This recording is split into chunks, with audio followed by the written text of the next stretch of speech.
nós vamos estudar hoje, eu vou falar aqui que nós vamos estudar, aí vocês vão procurando aí aqueles que têm um livro em casa. Nós vamos estudar o Evangelho segundo o Espiritismo, o capítulo 17, e nós vamos estudar o item 4.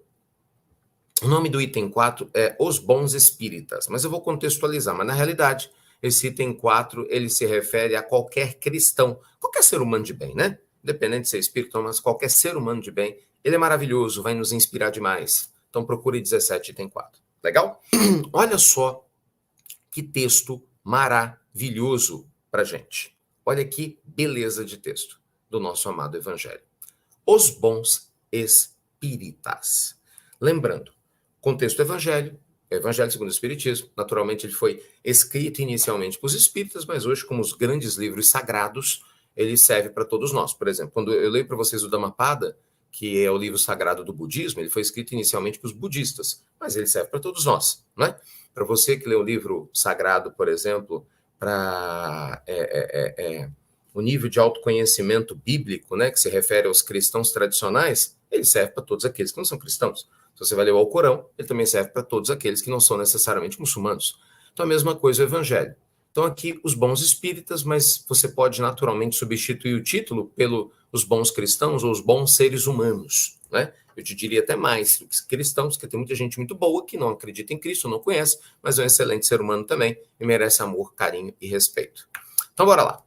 Item 4. Bem compreendido, mas, sobretudo, bem sentido. O Espiritismo leva aos resultados acima expostos que caracterizam o verdadeiro espírita como cristão verdadeiro, pois o mesmo é que o outro. O Espiritismo não institui nenhuma nova moral, apenas facilita aos homens a inteligência e a prática do Cristo, facultando uma fé inabalável e esclarecida aos que duvidam ou vacilam. Muitos, entretanto, dos que acreditam nos fatos das manifestações, não lhes apreendem as consequências, nem o alcance moral, ou se os apreendem, não os aplicam a si mesmos. Mas a que atribuir isso? Bem, alguma falta de clareza da doutrina? Claro que não, pois ela não contém alegorias, nem figuras que possam dar lugar a falsas interpretações. A clareza é da sua essência mesma e é de onde lhe vem toda força, porque a faz ir direto à inteligência. Nada tem de misteriosa, e seus iniciados não se acham de posse de qualquer segredo, oculto ou vulgo. Será então necessário compreendê-la, uma inteligência comum? Não. Tanto que há homens de notória capacidade que não a compreendem, ao passo que inteligências vulgares, mesmo moço, apenas saídos da adolescência, lhe compreendem com admirável precisão os delicados matizes. Bom, então, aquele que pode ser com razão qualificado como espírita verdadeiro e sincero, se acha num grau avançado, né, de evolução moral. O espírito que nele domina de modo mais completo a matéria lhe dá uma percepção muito clara do futuro. Os princípios da doutrina lhe fazem vibrar, que nos outros se conservem inertes. Em suma, é tocado no coração pelo que inabalável lhe torna a fé. Um é qual um músico que acordes bastam para comover, ao passo o outro apenas ouve sons. Portanto, aqui é essa frase. Essa é a frase. Eu estou lendo isso aqui tudo para chegar nessa frase. Essa é a frase falada, refalada, estudada, ampliada, trabalhada e conhecida, né, por milhões de pessoas no mundo todo que buscam autoconhecimento. Portanto, reconhece-se o verdadeiro espírita, ou seja, lê-se cristão, lê-se ser humano de bem, pela sua transformação moral e pelos esforços que emprega para domar as suas más inclinações.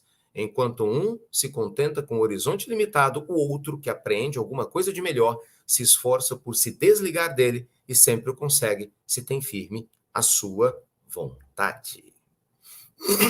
Eita, gente, que beleza! Que beleza! Ó, deixa eu contextualizar, então, esse item aqui para todo mundo entender, né? O que acontece? No capítulo 17, o nome dele, do Evangelho, é Sede Perfeitos. O capítulo 17 chama-se Sede Perfeitos. Então, o capítulo 17, ele estuda os caracteres da perfeição moral. Cada tópico do capítulo 17 do Evangelho é um convite a gente entender o roteiro para você evoluir espiritualmente, né? Inclusive, o item 3, que é o item que eu já estudei com vocês algumas vezes, esse é o item 4, ele é a sequência. Ele traz um checklist, né? né? Você tem fé, você perdoa, você melhora a cada dia, você se questiona. Então, um checklist poderoso. Você tem que analisar. O item 3 é maravilhoso. Todo mundo tinha, pelo menos uma vez por mês, olhar e falar assim, deixa eu olhar aqui meu checklist, se eu estou evoluindo, se eu não estou. É maravilhoso, maravilhoso, é lindo.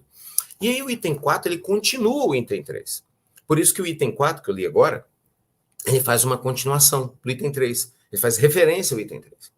Então, o que Kardec, nesse contexto, estava trazendo, né? Ele teve contato com a espiritualidade superior, estava estudando o entendimento do que é o mundo espiritual, o que é essa conexão com o divino, o sagrado.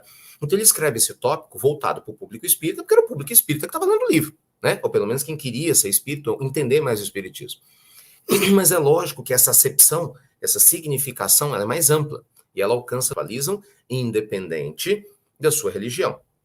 Mas aqueles aqui, eu sei que boa parte são espíritas, né? Como nós aqui estamos trilhando essa jornada de autoconhecimento pelo espiritismo, e sei também que muitos de vocês, embora não sejam espíritas, gostam, admiram, ou pelo menos têm curiosidade a respeito. Então veja só por que eu amo a doutrina espírita. Por causa disso. Veja que interessante. O cerne, a essência da doutrina espírita é exatamente essa. É um estímulo ao autoconhecimento profundo, sem se preocupar em fazer propaganda religiosa para ninguém, se preocupando em modificar o seu próprio ser. Então, a sua melhor propaganda religiosa é você ser um ser humano de bem. Esse é o ponto. Então, a sua melhor forma de chamar a atenção do seu marido, da sua esposa, entendeu? Do mundo ao seu redor, é você ser o ser humano de bem. É você se tornar uma pessoa linda, maravilhosa. Você se tornar uma pessoa ética. Você se tornar uma pessoa bondosa. Você se tornar um ser humano que respeita todos os seres, que ama a natureza, que ama os animais, que ama as pessoas, que vibra mesmo por quem quer seu mal, que deseja o bem por quem não te deseja bem. Quer dizer, a gente vive, ou deveria, né, viver o cristianismo na sua mais profunda pureza. Porque quando Jesus esteve aqui, ele criou o cristianismo. O que é o cristianismo? São os ensinamentos do Cristo. O que Jesus ensinou para nós? Amor. Né? Então, o Evangelho segundo o Espiritismo, que é esse livro que eu estou lendo, o pessoal está perguntando, né? É o Evangelho segundo o Espiritismo. O livro de hoje é o Evangelho. Então, esse livro do Evangelho, ele é uma sequência de conhecimentos profundos. Né? Porque você pega os trechos de Jesus e aí a espiritualidade superior amplia. Né? Você pega, tanto é o nome, Evangelho segundo o Espiritismo. Então, estudo do Novo Testamento à luz do Espiritismo. Meu filho, isso é néctar puro. Só quem leu e estudou sabe, é néctar, entendeu? É presente maravilhoso. Eu, quando li o Evangelho a primeira vez, eu não sabia o que falar para agradecer a Deus. Eu estudo a Bíblia desde pequenininho, então conheço um pouquinho sobre ela. É linda, maravilhosa, um livro lindo, sagrado, mas foi escrito num outro contexto, numa outra época, tem uma linguagem rebuscada, é difícil de entendimento, dá margem para um monte de interpretação complicada. Não é à toa que cada um interpreta do seu jeito, manipula muitas vezes interpretações bíblicas, né? Para fazer aquilo que quer. Esse é o problema. Esse é o problema. Põe-se a culpa em Deus, na verdade, a interpretação dos homens. O próprio Santo Agostinho, né, que foi um dos maiores doutores da igreja, aliás, o primeiro grande doutor da igreja, ali no século IV, ele, quando começou a fazer seus estudos profundos, né, escreve livros maravilhosos, ele fala, no livro Confissões, que eu gosto muito, cito sempre aqui, a primeira autobiografia da história, ele fala das pessoas que manipulam as escrituras sagradas a seu bel prazer. Quer dizer, aquele sujeito que lê uma coisa, então ele vê o que ele quer, entendeu? Ele enxerga o que ele quer, não necessariamente aquilo que está lá. Então, o Evangelho faz isso, né? O Evangelho já traz uma interpretação à luz do que a espiritualidade superior ensina. Então, você tem versículos bíblicos, né? E você tem interpretação das falas bíblicas, em especial do Novo Testamento. O foco é o Novo Testamento. Então, pega-se os evangelistas, nós temos lá todos os capítulos do Evangelho, né, baseado nesse processo. E aí é um tesouro sem tamanho, né? Porque a lucidez de Allan Kardec era coisa extraordinária. E junto com a espiritualidade superior, você junta o útil ao agradável. Como é que é? A fome com a vontade de comer, né? A gente expande o conhecimento, aprende muito sobre a Bíblia, aprende muito sobre o Novo Testamento, a vida de Jesus, os ensinamentos de Jesus, só que com o olhar clínico da espiritualidade superior. Aí, meu filho, aí você só não melhora se não quiser. Aí não tem jeito não. Aí tem dupla, tripla interpretação. Você só não melhora se não quiser. E aí, nesse sentido, você vê, esse capítulo 17, ele é a clareza pura do que você pode fazer. Por quê? Porque ele é um convite a uma transformação moral. Você vê que coisa linda? A frase que eu especifiquei para vocês, Não é que você vai conhecer o verdadeiro espírita, né? Que foi feito por espírita, mas verdadeiro cristão, por ele ser perfeito. Porque ninguém é perfeito. Aqui na Terra, então, esquece isso. Mas pelo esforço. O verbo aqui, que eu sempre enfatizo, né, quando vocês me ouvem falar disso, é o esforço. O esforço por domar as suas más inclinações. Né? É o esforço por domar as suas más tendências. Gente, o que o mundo espiritual espera de você é tudo menos preguiça. O que o mundo espiritual espera de mim é esforço. É tudo menos preguiça. Eu já falei isso para vocês diversas vezes. Tem uma fala linda do Espírito de Emmanuel no livro Consolador, quando ele fala que dos 7 pecados capitais, a preguiça é o pior. E por que a preguiça é o pior? Porque a preguiça tira de você toda a força de vontade de fazer o que tem que ser feito. A preguiça faz você acreditar que você não tem condições de melhorar. Não é? A preguiça faz você acreditar que você não dá, você não tem condições de ali chegar. E esse é que é o grande ponto. Esse é que é o grande ponto. Nessa relação direta. E a gente não caminha. Então, cuidado com a preguiça. Cuidado com o processo da preguiça, porque ele impede a gente de caminhar e a gente seguir. Né? Então, todos esses ensinamentos sagrados pedem de nós esforço. Você vê a fala de Jesus, gente, é uma fala muito profunda, né? Batei, abri-se-vos-á, buscai, acharei, pedi e obtereis. Então, veja você que o Cristo ele recomenda esforço. Veja, buscai, quer dizer, sai da preguiça e vai. Batei, sai da preguiça e bate. Procura. Então, essa forma de viver baseado nos ensinos do Cristo é uma forma baseada na essência do trabalho pelo autoaperfeiçoamento. Né? E só abrindo um parênteses aqui, um comentário importante. Quando eu falo que Jesus criou o cristianismo, foi através do seu exemplo. Estou falando como instituição. Como instituição foram os outros que vieram. Mas o cristianismo ele é baseado no movimento interno dos ensinos de Jesus. Então veio dele. Né? O cristianismo não veio do Buda. O cristianismo não veio de Lao Tse, não veio de Furri. A instituição que virou o cristianismo foi criada pelos homens. Aí deu no que deu, como acontece até hoje. Mas é lógico que o cristianismo é a essência dos ensinamentos do Cristo. É isso que eu quero dizer. Então, a essência é o grande ponto. E a essência do Cristo é esse despertar espiritual.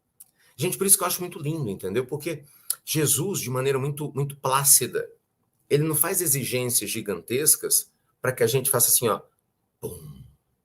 Não, ele fala assim, aprende a amar. Ok, eu vou falar que nem mineiro, tá? Ó que trem bonito. Gente, parece simples. Não, não é simples. Não é simples. Ou melhor, é simples, mas não é fácil. Foi que nem eu falei na pílula hoje. Não sei se deu tempo de vocês escutarem a pílula hoje sobre autoconfiança. É simples, mas não é fácil. Porque amar não é nada fácil. A recomendação de Jesus, né, que é o amor, é uma entrega, né? Porque para você amar, você tem que se entregar. A causa que você ama, o ser amado, né? A fazer aquilo que você acredita que tem que ser feito. E será que a gente dá conta de fazer isso de verdade? É difícil. Por quê? Eu não sei vocês podem falar a opinião de vocês, então vamos trocar, né? Mas por que eu vejo que é difícil? Há vários motivos, mas tem um. A gente pode falar, é difícil porque a gente é egoísta, egocêntrico, não tem noção, maturidade, e com certeza. Mas tem um detalhe. Por que amar é desafiador? Porque dá medo.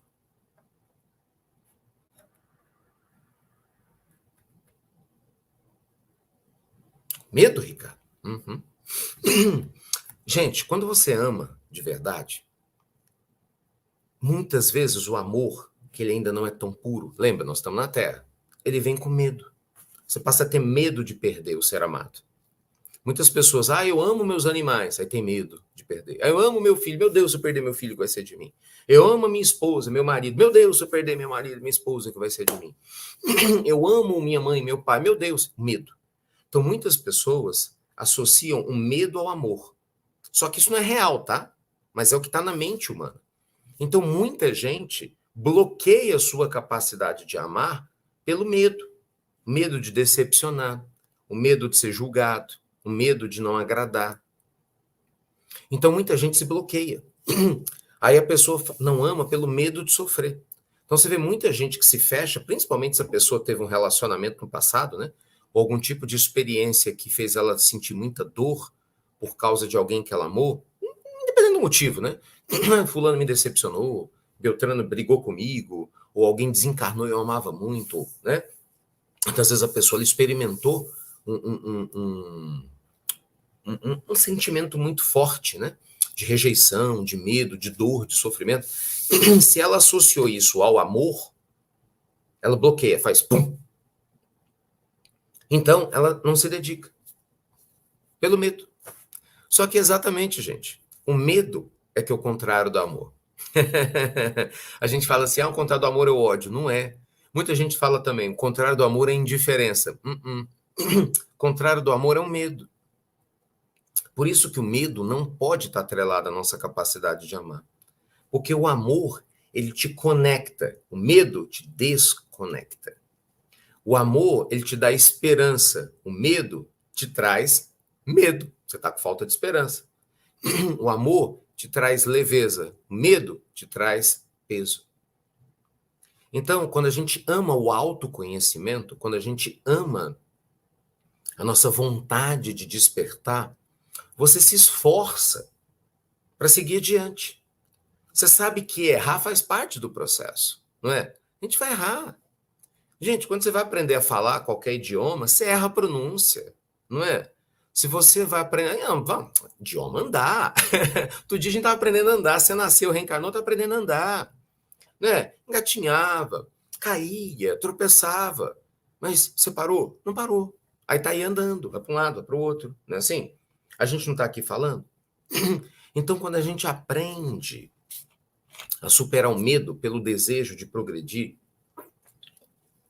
pelo amor à vida, gente, pelo amor ao autoconhecimento, né? O amor a Deus sobre todas as coisas, né? O próximo como a nós mesmos, a nossa vida se transforma. Por isso, esse capítulo 17 ele é muito lindo, que cada tópico, eu vou ver se eu estudo mais tópicos deles com vocês, cada tópico nos convida, né? A viver uma experiência profunda de autoconhecimento. Vencendo o medo. Vencendo o medo. E você não pode se permitir paralisar por causa do medo. Alguém aqui tem medo? Eu falo assim, tem alguém aqui que tem medo de amar?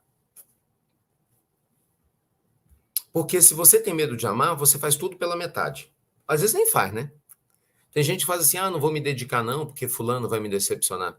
Não, eu não vou me dedicar a esse projeto, porque eu não vou dar conta dele mesmo. Às vezes você tem medo de acreditar que você é capaz. Tem gente que tem a síndrome do impostor. Já ouviram falar na síndrome do impostor? A síndrome do impostor, estou falando sério, a síndrome do impostor é trabalhada no nível psicológico mais profundo como uma projeção do nosso inconsciente que sabe que é falho, nós sabemos que somos falhos, julgando que aquilo que a gente faz bem feito não é verdadeiro, porque a nossa base é cheia de defeitos. Então, quem que é um impostor, abre aspas? É aquela pessoa que está fazendo bem, mas internamente ela sabe, eu ainda sou uma pessoa muito imperfeita, eu não sou isso que eu estou mostrando. Aí é o professor que está dando aula, mas ele fala, meu Deus, mas eu não tenho um monte eu não faço quase nada do que eu estou falando para os outros. Né? Aí a pessoa está lá, faz coisas incríveis numa área, mas internamente ela tem aquela sensação, ai Jesus, mas quem sou eu? Eu não sou nada disso, eu sei que eu não sou. Então, no final das contas, a síndrome do impostor é quase que um sinal, né, de que a pessoa precisa aprender a se perdoar. Gente, isso é muito profundo que eu estou falando para vocês. A síndrome do impostor é um sinal de que a pessoa precisa se perdoar por não ser perfeita. Mas ela precisa valorizar o ato de estar fazendo algo muito bom, embora não seja perfeito. Então você não é um impostor. O impostor verdadeiro é aquela pessoa que acha que é perfeita, que acha que não precisa melhorar, que se esconde atrás de um personagem, de uma máscara. Mas a pessoa, sabe, ela acha que aquilo é real. Esse é o verdadeiro impostor. Quando você sabe, não, eu sou uma pessoa imperfeita, mas apesar das minhas imperfeições, eu estou aqui tentando melhorar, entendeu? Não é não? Apesar dessa casquinha que se apresenta por aqui, eu estou tentando melhorar um tiquinho. Sabe, apesar de muitas vezes ficar nervoso e tenso, eu quero ser uma pessoa calma, então eu falo de calma e tranquilidade. Apesar de muitas vezes ter comportamentos egoístas, não, eu estou falando de amor e tentando amar para ver se eu melhoro o meu egoísmo. Apesar de eu ter medo de muitas coisas ainda, eu falo de coragem, de entrega, de amor, para ver se eu aprendo a ir além do meu medo. Você está entendendo? Então, gente, quando a gente acolhe essa nossa parte frágil, essa nossa parte que todos nós temos que ainda está enferma, mas você não deixa que essa parte frágil impeça você de brilhar, de oferecer o seu melhor, você evolui e você estimula os outros a evoluir também. Entendeu? Então não deixe que essa sensação de inadequação, de imerecimento, né? Não merecimento, é imerecimento, né? Essa sensação de sou impostor, impeça você de viver uma vida que você pode viver.